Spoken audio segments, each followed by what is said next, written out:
Hey guys, what's up and welcome back to the Music First YouTube channel with myself, Sneijder. Bit of a producer's showcase for this one. Basically, behind any track title or track that a producer makes, there's usually a unique story or a reason for the title. So for this one, I'm going to present my top 10 Sneijder tracks, give you a bit of insight into the track title or the reason behind the track or the story. So sit back and enjoy. Kicking things off at number 10, a collaboration with a good friend and amazing producer, the Noble Six.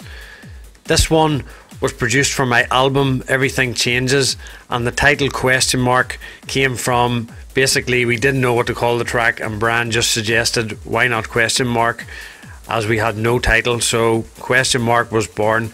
It's a perfect blend of myself and the Noble Six's sound, big melodies and razor sharp acids. This is question mark.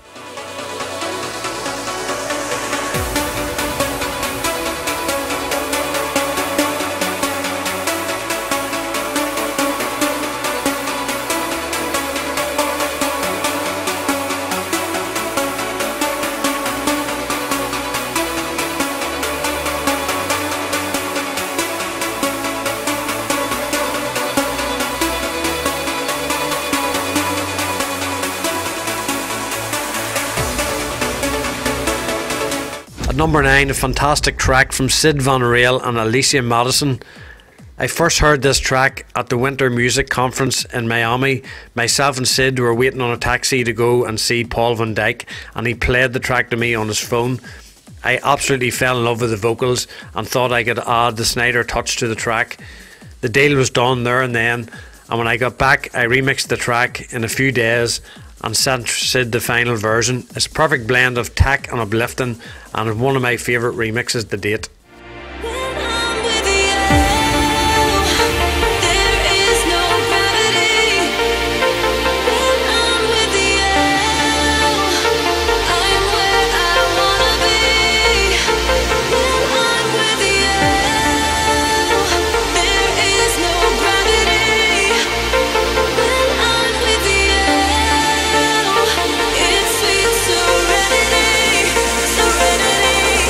In at number 8 is Sneijder Facelift, made as a B-side to my first Subculture EP, which featured On to Tomorrow.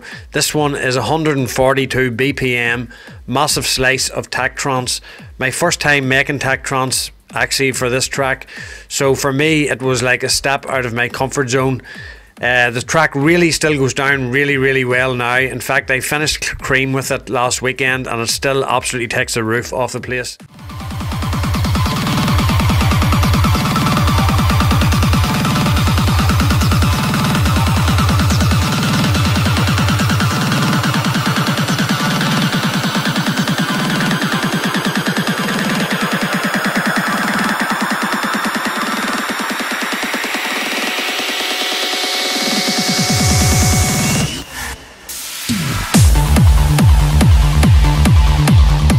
Number 7, Checkpoint, released on Paul van Dyk's Vandit Records. This one was a massive turning point for me as far as being a producer. From getting what was inside my head onto the computer, this was a big turning point for me. Sort of went under the radar, this track, but for me it's still one of my favourite productions, and when I listen back to it, it's kind of nostalgic because I know that it was a big benchmark for me. The track is called Checkpoint because growing up in Northern Ireland in the early 90s and late 2000s, it was just constant army checkpoints that always made you late for everything you were going to do. So that's why the track is called Checkpoint.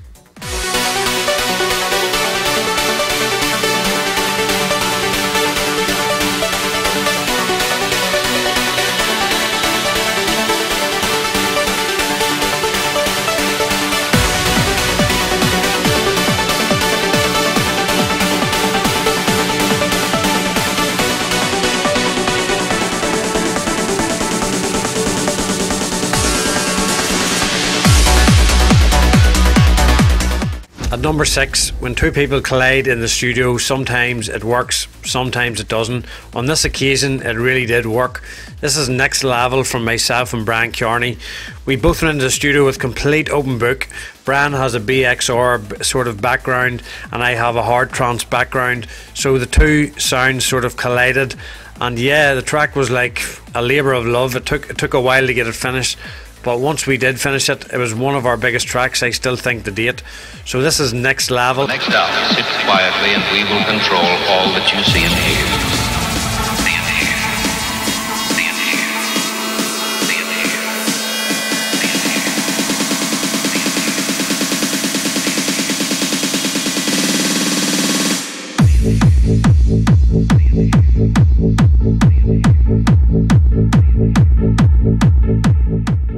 This track was born out of basically a frustration from my own point in the studio.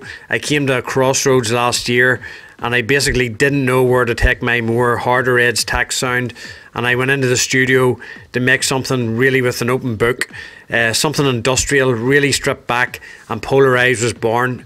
I opened my set at Dream State in Melbourne with this track and it totally took the roof off the place. And to be honest, it has really set the mark for my future tracks over the last 12 months. This is Sneijder Polarize.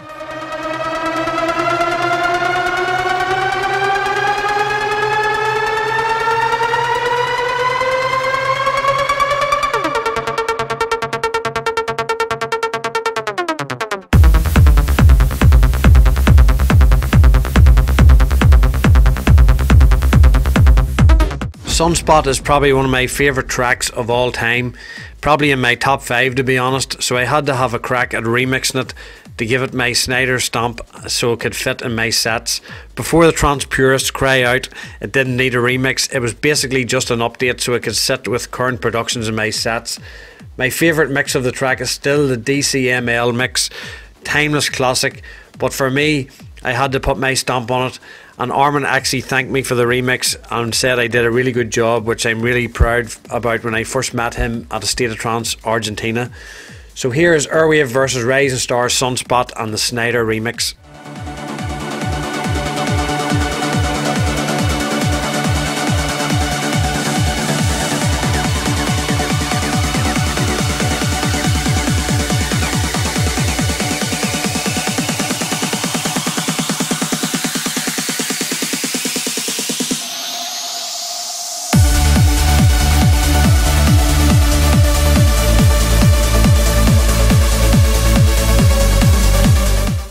This remix opened up a lot of doors for me when I finished it.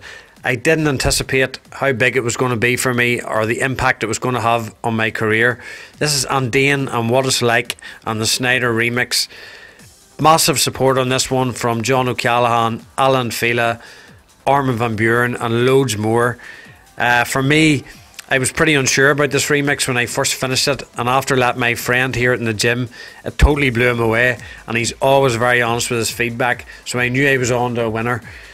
This one opened lots of doors for me for remix requests and whatnot straight after.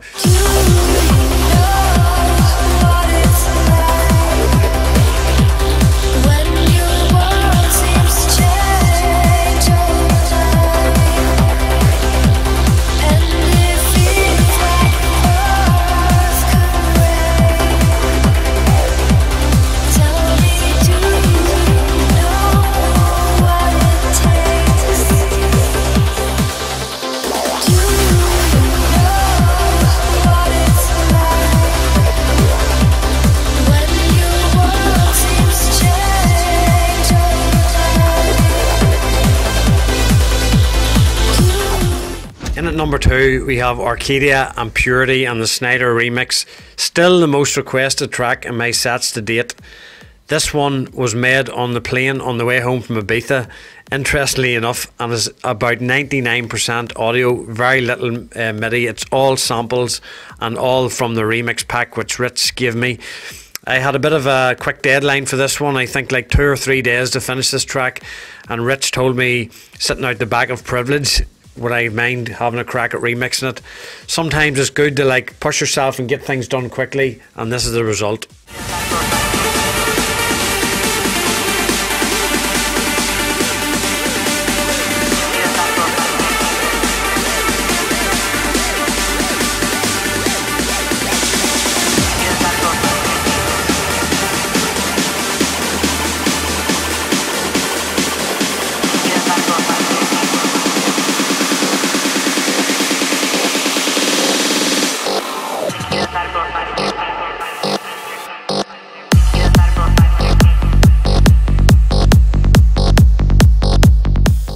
And finishing things off at number 1, last but not least, still my favourite track that I've ever produced. This is Sneijder and Christine Novelli, Love of My Control.